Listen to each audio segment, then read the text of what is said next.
आप सभी को झारखंडी जोहार। चोरी, दुर्घटना, हत्या, आत्महत्या, दुष्कर्म, मौसम से जुड़ी झारखंड की 25 बड़ी खबरों को प्रतिदिन देखने के लिए चैनल को करें सब्सक्राइब, रहे एक कदम सबसे आगे।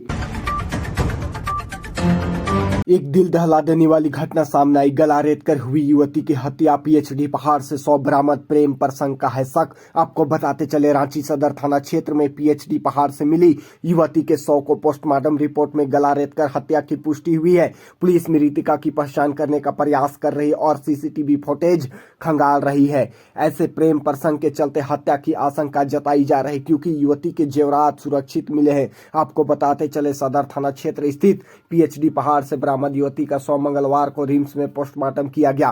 पोस्टमार्टम रिपोर्ट में खुलासा हुआ कि युवती की गला रेत कर हत्या की गई है।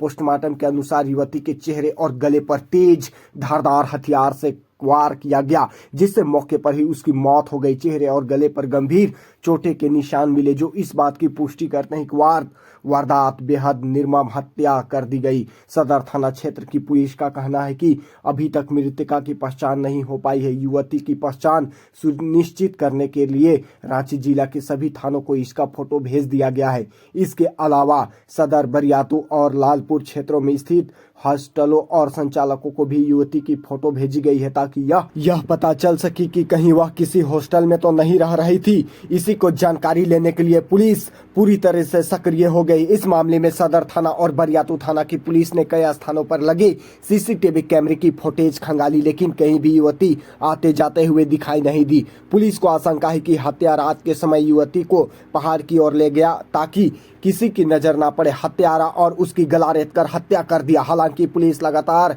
विभिन्न क्षेत्रों के सीसीटीवी फुटेज की जांच कर रही है। फिलहाल पुलिस को घटनास्थल का कॉल डंप डेटा नहीं मिला है। पुलिस का कहना है कि कॉल डंप मिलने के बाद यह पता चल सकेगा कि घटना के समय पहाड़ या उसके आसपास कौन कौन से मोबाइल धारक मौजूद थे। इससे संबंधित लोगों की पहचान और सत्यापन कर जांच को आगे बढ़ाया जा सकेगा। खूंटी जिले से एक अजीबोगरीब घटना सामने आई है। बीएसएफ जवान पर लगा था छेड़खानी का आरोप। थाने की टॉयलेट में फांसी लगाकर कर ली है आत्महत्या। आपको बताते चले, मुरहू थाना परिसर स्थित टॉयलेट में मंगलवार सुबह छेड़खानी मामले में एक आरोपित मुरहू के मेराल गांव निवासी राहुल कुमार झा नामक युवक ने बिजली तार के सहारे फांसी लगाकर आत्महत्या कर ली है। इसकी गंभीरता की घटना मिलते ही खूंटी के एसएसपी मनीष टोपो, एसडीपीओ वरुण रजक समेत अन्य पुलिस प्रशासन अधिकारी मौके पर पहुंचे और घटना का जायजा लिया। एसपी मनीष टोपो ने घटना की पुष्टि करते हुए बताया कि आरोपित पर मुरहू थाना में छेड़खानी का मामला दर्ज किया गया था। इसी मामले में आरोपित को मुरहू थाना लाया गया था। हालांकि वहां के दरोगा को सस्पेंड कर दिया गया है। एसपी ने बताया कि मामले की जाँच की जा रही है। जाँच उपरांत आवश्यक कानूनी कार्रवाई की जाएगी। जानकारी के अनुसार मुरहू थाना अंतर्गत महिला गाँव के कुछ लोगों द्वारा सोमवार शाम गाँव की एक लड़की के साथ छेड़खानी करने के आरोप में राहुल मांझी को पकड़कर मुरहू थाना की पुलिस को सौंपा था। इस संबंध में आरोपित राहुल मांझी पर मुरहू थाना में छेड़खानी का मामला दर्ज किया गया है। आपको बताते चले, मंगलवार सुबह मुरहू थाना परिसर में टॉयलेट में आरोपित राहुल मांझी ने फांसी लगाकर आत्महत्या कर ली। इसकी जांच पुलिस जोरों शोरों से कर रही है। एक अजीबोगरीब घटना सामने है। नकाबपोशी बदमाशों ने चर्च में की डकैत। धर्मगुरुओं पर जानलेवा हमला भी किया। आपको बताते चले, सिमडेगा के तुपमेडी चर्च में हथियारबंद अपराधियों ने डकैत की घटना को अंजाम दिया और ईसाई धर्मगुरुओं पर हमला भी किया। अपराधियों ने धर्मगुरुओं को मारपीट कर घायल कर दिया और लगभग 3.5 लाख रुपए लूट ले गए। पुलिस अधीक्षक ने कहा कि घटना लूट के उद्देश्य से की गई है। विधायक और अन्य नेताओं ने इस घटना की निंदा की है और अपराधियों को जल्द गिरफ्तार करने की मांग की है। हथियारबंद अपराधियों ने एक बार फिर मुफस्सिल थाना क्षेत्र के तुमडेगी चर्च में धावा बोलकर डकैत की घटना को अंजाम देते हुए ईसाई धर्मगुरुओं पर जानलेवा हमला कर दिया। लगभग 3.5 लाख की राशि लूट ले गए। धर्मगुरुओं के अनुसार कई अपराधियों के पास पिस्टल जैसे छोटे हथियार भी थे। उन्होंने सबसे पहले दोनों धर्मगुरुओं को मारपीट कर घायल किया। उसके बाद पैसे और जेवरात आदि की मांग करने लगे। डरे सहमे धर्मगुरुओं ने उन्हें जानकारी दे दी और अपराधी अलग अलग रखे। करीब करीब 3.5 लाख रुपए लेकर फरार हो गए। इसके बाद धर्मगुरुओं ने अन्य लोगों को जानकारी दी। सुबह घटना की जानकारी मिलते ही घायल धर्मगुरुओं को इलाज के लिए सदर अस्पताल लाया गया। इधर घटना की सूचना मिलते ही पुलिस अधीक्षक मोहम्मद आरसी, डीएसपी रणवीर सिंह और एसडीपीओ बेनू उरांव प्रशिक्षु डीएसपी रविकांत साव के साथ सदर अस्पताल पहुंचे, जहां उन्होंने पूरी मामला की जानकारी ली। तत्पश्चात एसपी ने निर्देश पर डीएसपी और एसडीपीओ ने पुलिस टीम के साथ टूनबेगी चर्च पहुंचकर जांच प्रारंभ कर दी। विविध हो कि इसे पूर्व बोलबा के समरेचा चर्च में कुछ माह पूर्व अपराधियों ने धर्मगुरुओं पर हमला कर डकैती की घटना को अंजाम दिया था। पुलिस अधीक्षक मोहम्मद आरसी ने घटना की पुष्टि करते हुए कहा कि अपराधियों द्वारा मुख्य लूट के उद्देश्य से इस घटना को अंजाम दिया गया है। लगभग 3.5 लाख रुपए लूट ले जाने की जानकारी प्राप्त हुई है। वहीं इस प्रकार की जेवरात लूटने की जानकारी अब तक उन्होंने नहीं मिली। हालांकि पुलिस सभी बिंदुओं पर गहनता से जांच कर रही है। अपराधियों को जल्द से जल्द सलाखों के पीछे ले जाया जाएगा और ऐसे दुर्भाग्य से ऐसे अपराधी अगर हमारे झारखंड राज्य में पैदा होते हैं तो वो लोग झारखंड को बर्बाद कर देंगे। धर्म के मामले में ऐसे लूट असहनीय नहीं है। ये लोग को जल्द से जल्द फांसी की सजा होनी चाहिए, जिससे हमारा झारखंड की ओर विकास एक कदम आगे बढ़ता जाए। नवरात्रि पर सेल्स कर्मियों की हो गई बल्ले बल्ले। महंगाई भत्ते में हुई बढ़ोतरी, नई दर आज से हो गई प्रभावी। सेल में काम करने वाले कर्मियों और अधिकारियों की महंगाई भत्ते में 2.8% की बढ़ोतरी की गई है, जो 1 अक्टूबर 2025 से लागू होगी। इस फैसले से बोकारो इस्पात संयंत्र समेत इकाइयों की 70,000 कर्मचारी लाभान्वित होंगे। महंगाई भत्ता 49% से बढ़कर 51.8% हो गया है और ग्रेजुएटी की सीमा भी 25 लाख रुपए कर दी गई है। आपको बताते चले, Steel Authority of India Limited SAIL में काम करने वाले अधिकारी व कर्मचारियों की महंगाई भत्ता में 2.8% की बढ़ोतरी की गई है। नई दर 1 अक्टूबर 2025 से प्रभावी होगी।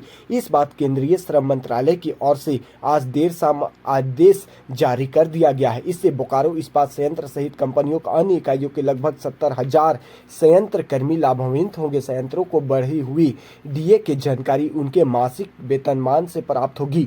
कामगारों से डीए में बढ़ोतरी के साथ ही उनका महंगाई भत्ता 49% से बढ़ाकर अब 51.8% कर दिया गया है। इसके साथ ही उनकी ग्रेजुएटी की सीलिंग से रकम को भी बढ़ा दिया गया है। वर्तमान समय में 1 अक्टूबर 2025 के बाद कंपनी से सेवानिवृत्त होने वाले अधिकारी व कर्मचारी को ग्रेजुएटी के मद में 20 लाख रुपए के बजाय अब 25 लाख रुपए का भुगतान कंपनी प्रबंधक उन्हें करेगी। इसके लिए उन्हें दैनिक उपस्थिति, सेवा काल समेत अन्य कार्य प्रणाली के मानदंड का मूल्यांकन किया जाएगा। बता दें कि सेल कर्मियों का डीए साल के प्रत्येक 3 माह में बाजार की स्थिति की देख कर घटा या बढ़ाया जाता है। इस तिमाही यानी कि जुलाई से सितंबर माह में खाद्य पदार्थ समेत अन्य दैनिक वस्तुओं के मूल्य में वृद्धि के कारण उनका महंगाई भत्ता 2.8% बढ़ा दिया गया है, जो कि बीते 1.5-2 साल में अब तक का सबसे ज्यादा बढ़ा हुआ महंगाई भत्ता मिल रहा है।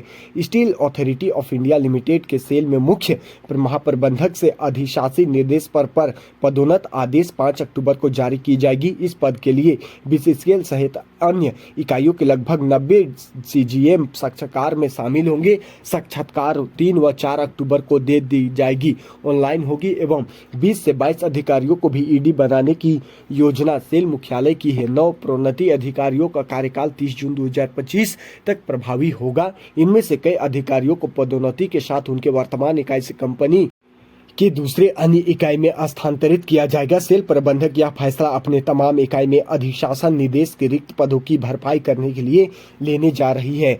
महारत्न कंपनी सेल में सीसीजीएम ईडी पद के लिए बोकारो इस्पात संयंत्र से लगभग 1 दर्जन अधिकारी अपने दावेदार को पेश करेंगे। इनमें से 4 से 5 अधिकारी को ईडी पद पर पदोन्नति मिलने की पूरी संभावना है। बीसीसीएल से हॉट स्ट्रिप मिल के CGM Vipin Kumar Singh, CGM vigilance Gyani Jha ने यह बताया है। सेल के बोकारो इस्पात संयंत्र सहित कई इकाई में ईडी के पद खाली हैं। बीसीसीएल के ईडी बाइनेंस सुरेश रंगनी आज 30 सितंबर को सेवानिवृत्त हो गए। इसी प्रकार यहां के ईडी वर्कर्स प्रियंस रंजन का भी चयन बीसीसीएल में बतौर निदेशक प्रभारी पद पर हो चुका है। कैबिनेट कमेटी की अंतिम मंजूरी मिलने से ही अपने नए पद पर कार्यभार ग्रहण कर लेंगे। इसके अलावा राउरकेला इस्पात संयंत्र में ईडी फाइनेंस, दुर्गापुर इस्पात संयंत्र में ईडी मटेरियल मैनेजमेंट, इसको बर्नपुरा इस्पात संयंत्र में ईडी प्रोजेक्ट व ईडी एचआर पद की अस्थायी रूप से खाली है, जबकि दिसंबर 2025 तक कई और ईडी अपने पद से सेवानिवृत्त होने वाले हैं। कुर्मी को आदिवासी सूची में शामिल करने का कड़ा विरोध। रैली की तैयारी में सरना समिति। आपको बताते चले, कुर्मी और महतो आदिवासी सूची में शामिल करने की विरोध में आदिवासी 22 पढ़ा सरना समिति ने सदना में मैदान में बैठक की। वक्ताओं ने स्पष्ट रूप से कहा कि आदिवासी समाज किसी भी कीमत पर कुर्मी महतो को आदिवासी सूची में शामिल नहीं होने देगा। समाज में असमंजस की स्थिति को दूर करने के लिए एक संयुक्त रैली आयोजित करने का निर्णय लिया गया। आपको बताते चले, कुर्मी महतो को आदिवासी सूची में शामिल करने की मांग का कड़ा विरोध शुरू हो गया है। आरएसएस का शताब्दी समारोह, स्वयंसेवक घर घर जाकर देंगे संगठन के कार्यों की जानकारी। रांची में राष्ट्रीय स्वयंसेवक संघ आरएसएस के प्रांत संपर्क प्रमुख राजीव कंबल बिट्टू ने कहा है कि डॉक्टर हेडगेवार के विजयदशमी के दिन आरएसएस की स्थापना की। उन्होंने स्वयंसेवकों द्वारा देश विभाजन के समय शरणार्थियों की मदद और संघ कार्य को सर्वव्यापी बनाने की तैयारियों पर प्रकाश डाला। शताब्दी समारोह को लेकर स्वयंसेवकों में उत्साह की लहर दिखी। राष्ट्रीय स्वयंसेवक संघ के प्रांत संपर्क प्रमुख राजीव कंबल बिट्टू घर घर जाकर करेंगे सबको जागरूक। संघ पर प्रतिनिधि भी लगा दिया गया है, परंतु परिस्थितियां बदल गई। धीरे धीरे संघ कार्य पूरे भारत में फैल गया। संघ के शताब्दी वर्ष में समाज संघ को पूरी तरह स्वीकार कर चुका है। लोग संघ से जुड़ने के लिए तैयार रहते हैं। यहाँ तक पहुंचने संघ की 4 पीढ़ियां लग गई है। बिट्टू मंगलवार को लातेहार के चंदवा में आरएसएस के शताब्दी समारोह उत्सव को संबोधित कर रहे थे। उन्होंने कहा कि देश विभाजन के समय संघ के स्वयंसेवकों ने पाकिस्तान से आने वाले शरणार्थियों की काफी मदद की। हजारों लोगों की जान बचाए। झारखंड में भी स्वयंसेवकों ने काफी मदद की है। उन्होंने कहा है कि संघ कार्य सर्वसर्पी और सर्वव्यापी बने, इसके लिए शताब्दी वर्ष में कई कार्य लिए गए हैं। स्वयंसेवक घर घर जाकर संघ के बारे में लोगों को बताएंगे। सामाजिक सद्भाव बैठकें होगी। सभी बस्तियों व मंडलों में हिंदू सम्मेलन होगा और युवाओं के लिए गोष्ठी का आयोजन किया जाएगा। अगले 1 वर्ष तक इस कार्य में स्वयंसेवक लगेंगे। संघ के शताब्दी समारोह को लेकर स्वयंसेवकों को काफी उत्साह है। सभी मंडलों और बस्तियों में आयोजन किया जा रहा है। पथ संचालन में बड़ी संख्या में स्वयंसेवक शामिल हो रहे हैं। विविध संगठनों में कार्य करने वाले लोगों को भी गणेश वेश में शामिल हो रहे हैं। झारखंड में मंगलवार को दर्जनों स्थान पर कार्यक्रम हुए। 2 अक्टूबर को नागपुर में मुख्य कार्यक्रम होगा, जिसमें मुख्य अतिथि के रूप में पूर्व राष्ट्रपति रामनाथ कोविंद शामिल होंगे। सरसंघचालक मोहन भागवत स्वयंसेवकों को संबोधित करेंगे। अलग अलग माध्यमों से इसके लाइव प्रसारण भी व्यवस्था की जाएगी। मंगलवार को रांची में कई स्थानों पर कार्यक्रम का आयोजन किया गया। कुटे बस्ती में आयोजित समारोह को संबोधित करते हुए महानगर कार्यवाही दीपक पांडे ने स्वयं देशी पर जोर दिया। कहा कि इसे अपनाने की जरूरत नहीं, स्वदेशी भाषा, भूषा, भोजन, भवन, भ्रमण बढ़ावा देने की जरूरत। कोई भी भाषा समाज को जोड़ने के लिए, तोड़ने के लिए नहीं होती। उन्होंने कहा कि भारत माता को परम वैभव पर ले जाने के लिए हमें अपनी विसंगतियों को दूर करना होगा। शक्ति की साधना सबके लिए अनिवार्य है। 2 अक्टूबर विजयदशमी के दिन कई स्थानों पर कार्यक्रम का आयोजन किया जाएगा। कई स्थानों पर पथ संचालन भी निकाले जाएंगे। सारंडा जंगल में सांप काटने से कोबरा बटालियन के जवान की मौत। माओवादी विरोध अभियान में थे शामिल। आपको बताते चले, झारखंड के पश्चिमी सिंहभूम जिले में सारंडा के घनी जंगलों में माओवादियों के विरुद्ध चल रहे सघन अभियान के बीच सोमवार की रात एक दर्दनाक खबर आई। कोबरा 209 बटालियन के 27 वर्षीय बहादुर जवान संदीप कुमार की ड्यूटी के दौरान सांप के डस लेने से मौत हो गई। वह उत्तर प्रदेश के देवरिया का रहने वाला था। यह हादसा 30 सितंबर की रात करीब 9 बजे थोकलोका बांध ऊंची पहाड़ियों पर हुआ। बताया गया कि संदीप कुमार 29 सितंबर को खूंटी से अपने दल के साथ किरुबुरु पहुंचे थे। अगली सुबह ही उन्होंने माओवादियों विरोधी अभियान के लिए सारंडा जंगल में भेज दिया गया। ड्यूटी निभाते हुए उन्होंने कभी नहीं सोचा कि यह उनका आखिरी अभियान साबित होगा। 30 सितंबर की रात गश्ती के दौरान संदीप को विषैले सांप ने काट लिया। साथियों ने तत्काल थोलकोबाद कैंप लाकर एंटी वेनम इंजेक्शन दिया। हालत बिगड़ते देख रात में ही किबोरू सेल अस्पताल ले जाया गया। चिकित्सक ने भरसक प्रयास किया, परंतु 30 सितंबर की मध्यरात्रि करीब 12 बजे संदीप ने अंतिम सांस ली। जवान की मौत की सूचना से कोबरा 209 बटालियन समेत पूरे इलाके में शोक की लहर दौड़ गई। स्थानीय पुलिस अधिकारी व ग्रामीण भी गमगीन। इधर बताया गया कि आवश्यक औपचारिकताओं के बाद संदीप कुमार का पार्थिव शरीर रांची रवाना कर दिया गया। पोस्टमार्टम के उपरांत राजकीय सम्मान के साथ परिजनों को सौंपा, अंतिम संस्कार किया गया। कहीं पलामू टाइगर रिजर्व बाघ की तरह दालमा से गायब न हो जाए हाथी, क्या कहते हैं एक्सपर्ट। जमशेदपुर से आई खबर के अनुसार दालमा वन्यजीव अभ्यारण्य से हाथियों की संख्या घट रही है, जिससे चिंता बढ़ गई। पिछले साल जहां 80 से अधिक हाथी थे, वहीं अब केवल 10 हाथी बचे हैं। विशेषज्ञ मानव संसाधन की कमी और विकास कार्यों को इसका मुख्य कारण मान रहे हैं, जिससे हाथियों की प्राकृतिक आवास में बाधा आ रही है। वन विभाग हाथियों की वापसी के लिए प्रयासरत है। कहीं पलामू टाइगर रिजर्व की तरह दालमा से भी गायब न हो जाए ये हाथी। जिस तरह टाइगर की जनसंख्या बढ़ने व संरक्षित करने के लिए पलामू टाइगर रिजर्व को केंद्रीय सरकार ने 1973 में लगभग करोड़ों रुपए की संपत्ति दे चुका है, आज पलामू टाइगर रिजर्व को बाघों के लिए संरक्षित घोषित किए 52 साल हो गए, जिस पर अब तक अरबों रुपए वेतन से लेकर विकास के नाम पर खर्च कर दिए गए। लेकिन आज 52 साल बाद यहाँ मात्र एक बाघ है। जिस तरह पलामू टाइगर रिजर्व से बाघ गायब हो गए, ठीक उसी तरह कभी हाथियों की चिंगार से गूंजने वाला दालमा का इलाका अब सुनसान हो गया है। बीते 6 माह से यहाँ हाथी ना के बराबर रह रहा है। बीते साल जहां दालमा में 80 से अधिक हाथी पाए गए, आज मात्र 10 हाथी कोर इलाके में बाघ के लिए संरक्षित पलामू टाइगर रिजर्व व हाथियों के लिए संरक्षित दालमा के विकास पर अरबों रुपए पानी की तरह फूका जा रहा है। लेकिन कोई ठोस प्लान नहीं बनने के कारण धीरे धीरे हाथियों के लिए संरक्षित दालमा वन्य जीव प्राणी अभ्यारण्य से हाथी गायब होते जा रहे हैं। पलामू टाइगर रिजर्व में बाघ या दालमा में हाथियों की संख्या कम होना चिंता का विषय है। इसका सबसे बड़ा कारण है मानव संसाधन की कमी। सरकार रिजर्व क्षेत्र घोषित तो कर देती है, लेकिन इतने बड़े जंगल की देखरेख के लिए अधिकारी व कर्मचारी का कमी होना सबसे बड़ा कारण है। यदि आपके पास पर्याप्त कुशल कर्मचारी नहीं है तो उसका प्रभाव देखने को मिलता है। निगरानी व प्रबंधक की कमी, प्रशिक्षण की कमी के अलावा विकास के नाम पर उनके रास्ते व निवास स्थल को प्रभावित करना सबसे बड़ा कारण है।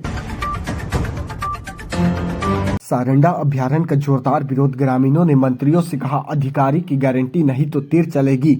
आपको बताते चले वर्ष 2011 की जनसंख्या रिपोर्ट के अनुसार 50,000 की आबादी सारंडा जंगल में रहती है। वर्तमान में यह आबादी 75,000 से 1 लाख तक होने की उम्मीद है।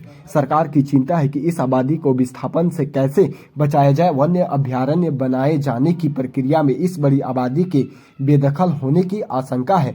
आपको बताते चले सारंडा जंगल को वन्य अभ्यारण्य बनाने के प्रस्ताव पर स्थानीय लोगों की राय लेने के लिए झारखंड सरकार के मंत्रियों की टीम ने मंगलवार को छोटा नागपुर माचानगुटू मैदान में आम सभा की। मौके पर मौजूद ग्रामीणों ने सर्वसम्मति से प्रस्ताव का विरोध किया। ग्रामीणों ने कहा कि हमारा जीवन सारंडा जंगल पर निर्भर है। अगर इसे वन्य जीव अभ्यारण्य घोषित किया गया तो पाबंदियां लगेगी। इनसे हमारी आजीविका बुरी तरह से प्रभावित होगी। जानवरों की चिंता हो रही है, लेकिन हमारी चिंता नहीं कर रहे हैं। आदिवासियों का कहना था कि हम हैं तो जंगल बचा है। इसके बाद वित्त मंत्री राधाकृष्णन किशोर ने कहा कि सरकार स्थानीय लोगों की राय और हित में ही निर्णय लेगी। वित्त मंत्री राधाकृष्णन किशोर की अध्यक्षता मंत्रियों की टीम सारंडा पहुंची। इस टीम में ग्रामीण विकास मंत्री दीपिका पांडे सिंह, श्रम मंत्री संजय प्रसाद यादव, कल्याण मंत्री चमरा लेंडा और परिवहन मंत्री दीपक बिरुआ शामिल थे। टीम ने क्षेत्र के मानकी मुंडा और ग्रामीणों की राय जानी।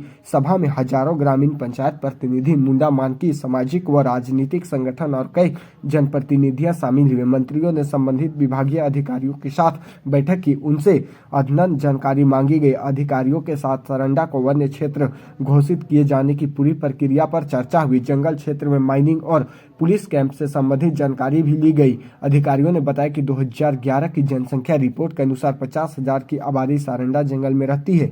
वर्तमान में यह आबादी 75,000 से 1 लाख तक होने की उम्मीद है।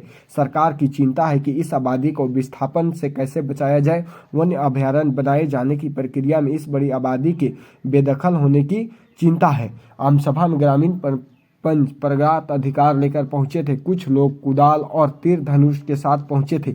इनका कहना था कि हमारा अधिकार सुरक्षित रहे। अधिकार की गारंटी नहीं हुई तो तीर चलेगा। ग्रामीण वन्य विभाग के अधिकारियों से खासे नाराज थे।